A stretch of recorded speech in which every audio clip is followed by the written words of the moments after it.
Hi, I'm Brianna Hodges, faculty member for Future Ready Schools and Future Ready Coaches. Hi, I'm Dana Castine, the Math Science Tech Director for the Florida Union Free School District and also Future Ready Instructional Coach Advisor. Our mission as Future Ready Coaches is to inspire, amplify, and engage by leading innovative professional practice. Sometimes that means connecting with educators across the country to gather insight and practical tips. Other times it means diving into the challenges that we're facing. Other times it means celebrating the innovative and, well, not so innovative solutions. But always it means stepping forward when you hear, "Hey, coach."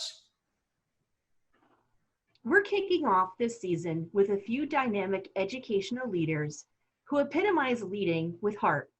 While they certainly need no introduction, please welcome Joe Sanfelippo, Superintendent of Fall Creek Schools in Wisconsin, Matt Miller, Superintendent of Lakota Schools in Ohio, and Tom Murray, Director of Innovation for Future Ready Schools.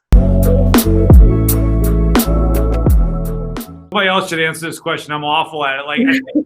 So I feel much more connected to my staff than to our staff than I have, I think in recent memory, because we're talking to them all the time, and we can get some individual attention with them because you're one-on-one with a lot of people. At the same time, I'm much more sedentary, right? Like you're sitting down at a screen a lot. So getting your stuff, normally I'm up walking the building 5-6 times a day. This is totally different, right? So I think we got to find a way to take care of ourselves and also make sure that other people are by giving them the license to do so. There's no question that there's going to be a snow day in Fall Creek, Wisconsin in May or late April. I can promise you we're going to have a snow day. We're going to call a snow day. We're going to make it like a snow day and just tell everybody, get away from your screen, get away from everything. We're shutting it all down today. The school district is closed. Don't come to the screen because nobody's going to be here, right?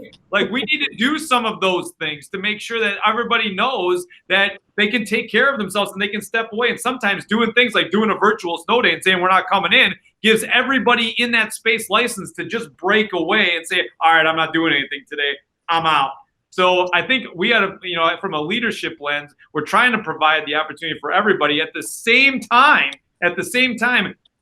I got to do a much better job of taking care of, I just don't, because we're thinking about everybody else first. And too many of our staff members are doing the same thing. So I think the first thing is giving them license to break away, but at the same time, also giving them the opportunity to do that with a couple different things throughout the course of either the week or the month, or getting them together, just having them sit and talk or whatever that has nothing to do with school. Just sitting and talking might be, helpful to them.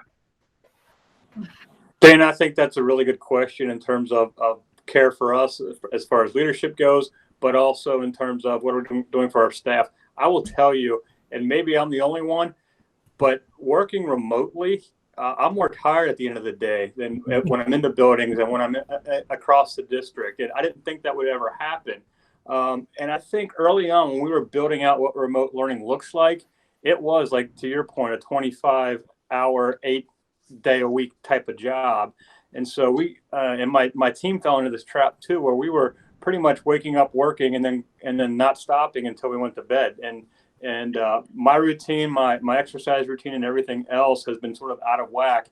And there was one day where my daughter just said, "Dad, you need to quit working. You've been working all the time. You need to get out of the home office and go to a different room and do something else." And so that was sort of an aha moment for me. I'll say too, to Joe's point, it can be very sedentary, and we need to get back in that exercise routine where I was 5 o'clock exercise in the morning, now shifted to 6:30. Thankfully, my gym is doing Zoom hours now too. So I think things like that help. In terms of staff and the whole district, next week we're off on Friday and Monday before Easter break. And so I am seriously considering just unplugging the whole district for those 4 days and say, go do something else for these 4 days. We've been doing a lot. We need to take a break, catch our breath, and just just chill for those 4 days. Yeah, and so you just saw two leaders model that and two people that get the human side of it, but we all know not every leader out there does, and I certainly don't mean that from a disrespectful end, but that's just the reality. So from a teacher that's watching this, shaking their head thinking like, well, I wish my whatever fill in the blank felt that same way, my challenge for them would be this, is that you can create that exact same experience for your students coming up, and you can say to your students, you've been working so hard, and I know that this is different, and I know I've asked you to use things that you haven't been used to using and try new things, and I've asked you to do all that, and we've got this break coming up, so over this break, here's your assignment. Spend as much time you can doing whatever, something fun, something with family, whatever the case might be. And so it's easy to look at that conversation and say like, well, I really wish my would, but you can impact that as an educator with those that you serve every day, and I think it's important to remember that. Yep, good point.